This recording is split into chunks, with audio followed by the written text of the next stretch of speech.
পৃথিবীর শ্রেষ্ঠ সম্পদ তারা। আল্লাহ রাসূল সাল্লাল্লাহু আলাইহি ওয়াসাল্লাম বলেন, আদ-দুনিয়া কুল্লুহা মাতাউন, আদ-দুনিয়া কুল্লুহা মাতাউন, দুনিয়াতে যা কিছু আছে সব সম্পদ।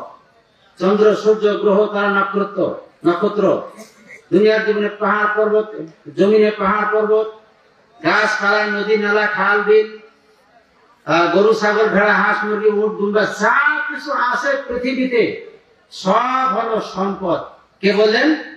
আল্লাহ রাসূল। আল্লাহ রাসূল বলেছেন, আর দুনিয়া কুল্লুহা মাতাউন, দুনিয়ার সব কিছু সম্পদ।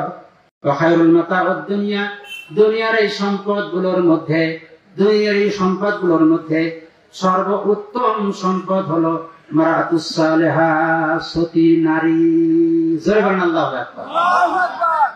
আল্লাহ রাসূল একজন সতী নারীকে দুনিয়ার যত সম্পদ আছে এই সম্পদগুলোর মধ্যে সবচেয়ে শ্রেষ্ঠ সম্পদ হিসেবে ঘোষণা দিয়েছেন। একজন মহিলাকে, একজন নারীর সম্বন্ধে আল্লাহ রাসূলের এই যে কথার কতটা ওজন, এই কথাটার কত, পৃথিবীতে যা কিছু আছে সব চাইতে বেশি মূল্যবান সম্পদ হল নারী, এই কথাটার যে ওজন এটা নেওয়া সম্ভব নয়। এখন নারীবাদী যারা নারীদের অধিকার আদায়ের কথা বলে, বর্তমান সমাজে আসে মাইকের সামনে দাঁড়িয়ে বুক ফেলে বক্তব্য দেয়, সমান অধিকার দিতে হবে, নারীদের এই অধিকার দিতে হবে, এরা এই অধিকার থেকে বঞ্চিত, এটা দিতে হবে, ওটা দিতে হবে, এই যে বুক ফেলে বক্তব্য দেয়, এটা খুব সহজ ব্যাপার। বর্তমান সময় এটা খুব সহজ ব্যাপার। আল্লাহ রাসূল সাল্লাল্লাহু আলাইহি ওয়াসাল্লাম যে সময় নারীদের এই উৎকৃষ্ট পৃথিবীর শ্রেষ্ঠ সম্পদ হিসেবে ঘোষণা দিয়েছিলেন, সেই সময় নারীদের জীবন্ত কবর দেওয়া সমাজের মধ্যে হালাল প্রথা ছিল। নারীদেরকে জীবন্ত কবর দেওয়া মানে জন্ম নিয়েছে নারী, এটাকে জীবন্ত মাটির নিচে পুঁতে ফেলা সমাজের একটা হালাল ব্যবস্থা ছিল, বৈধ ব্যবস্থা ছিল, সমাজের একটা উৎকৃষ্ট ব্যবস্থা ছিল, এটা ভালো কাজ ছিল সমাজের মধ্যে। যেই সমাজের মধ্যে নারীদেরকে জীবন্ত কবর দেওয়া ভালো কাজ মনে করত সমাজের লোকেরা, সেই সমাজে আল্লাহ রাসূলের এই শ্রেষ্ঠ এই ঘোষণা, এটা চাকরিকারী কথা নয়। আল্লাহ রাসূল সেই সমাজে সেই সময়ে নারীদের অধিকার নিয়ে কথা বলা, এটা ছোটখাটো ব্যাপার নয়। এখন এই সমাজে বুক ফেলে কথা বলা যায় নারীদের অধিকার নিয়ে, কিন্তু যে সময়ে নারীদেরকে জীবন্ত পুঁতে ফেলা এটা সমাজের মধ্যে ভালো কাজ হিসেবে চিহ্নিত ছিল, ঠিক ওই সময়ে নারীদের পক্ষে কথা বলা কঠিন কাজ ছিল। কথাটা ঠিক নেবে, চিন্তা করে দেখুন, কঠিন কাজ ছিল। আর আমাদের রাসূল সাল্লাল্লাহু আলাইহি সাল্লাম এই কঠিন কাজটা করে দেখিয়েছেন। তিনি নারীদেরকে শ্রেষ্ঠ সম্পদ হিসেবে আখ্যা দিলেন।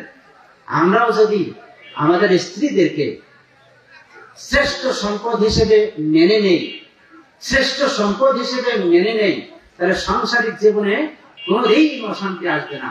আল্লাহ রাসূলের সাংসারিক জীবনে 11 জন স্ত্রী, কোনোদিন অশান্তি লাগে নাই, কোনোদিন অশান্তি লাগে নাই। এই শ্রেষ্ঠ সম্পদ কেন দেখেন তো, পিতা মাতা ছোট্ট থেকে একটা মেয়েকে লালন পালন করে, প্রতিপালন করে, তার পেছনে খরচ করে, মেট্রিক পাস করায়, আই পাস করায়, বিএ পাস করায়, এরপর বিবাহ দেয়। একটা ডিগ্রি পাস মেয়ে আপনার বাড়িতে আসলো, আপনি স্বামী হইলেন তার, আপনার জন্য এটা সম্পদ না?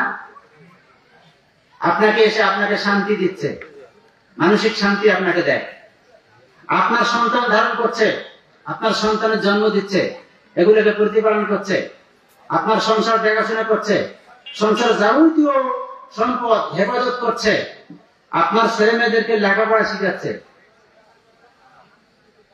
প্রথম যে অক্ষর জ্ঞান মেয়ের ছেলে মেয়েদের ভেতরে তুলে দেওয়া হয়, এটা সর্বপ্রথম মায়ে তুলে দেয়। কথাটা ঠিক নেবে? ঠিক। তাহলে খরচ করে মানুষ করলো, ডিগ্রি পাস করাইলো পিতা মাতায়, আর আপনি তার ফল ভোগ করতেছেন। আরে খরচ করছে পিতা মাতা, আপনি তার ফল ভোগ করতেছেন। কথাটা ঠিক নেবে? ঠিক। এতটুকু কথা যদি আপনি মানেন, এতটুকু কথা যদি আপনি মানেন, আমার শ্বশুর খরচ করে ডিগ্রি পাস করেছে তার মেয়েকে, আর আমি আর তার সুফল ভোগ করতেছি, আমার সন্তানগুলোকে লেখাপড়া করিতেছে, গৃহ টিচার আর দরকার নেই। শ্রেষ্ঠ গৃহ শিক্ষক হলেন মা, একজন মা। কথাটা ঠিক নেবে? শ্রেষ্ঠ গৃহ শিক্ষক এই দায়িত্ব পালন করছে, সংসার দেখাশোনা করছে, ছেলে মেয়েদের লালন পালন করছে, রান্নার কাজ করছে, এই যে কাজগুলো করছে, এটাকে যদি আপনি স্বীকার করেন তাহলে তো সংসারের জন্য অশান্তি আসার কথা নয়। এই শ্রেষ্ঠ সম্পদ আল্লাহ রাসূল ঘোষণা দিলেন, আর আপনি কথায় কথায় তার তালাক দেন।